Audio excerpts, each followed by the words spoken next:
Honorable members, I have a short communication.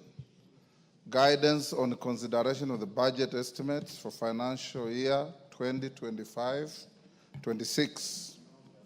Honorable members, Article 221 of the Constitution as read together with Section 39 of the Public Finance Management Act 2012 requires the National Assembly to consider the estimates of revenue and expenditure of the national government, parliament, and the judiciary for each financial year.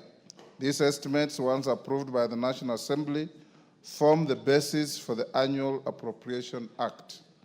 Honorable members, as you may be aware, the estimates have since been submitted and tabled before the National Assembly as required by the law. Consequently, and pursuant to the provision of Standing Order 235, the estimates now stand committed to respective departmental committees and the Budget and Appropriations Committee for consideration. The departmental committees are required to engage with the relevant stakeholders to ensure the participation of all players in the process.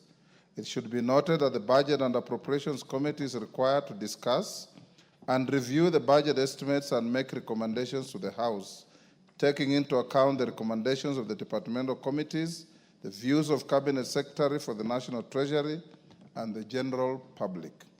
Honorable members, I also wish to inform the House that I've received the draft Finance Bill 2025 from the Cabinet, which relates to the revenue-raising measures for the budget submitted. It will be committed to the Departmental Committee on Finance and National Planning for consideration and public participation upon publication and first reading. Indeed, members will note that the House is scheduled to proceed for recess at the rise of today's sitting.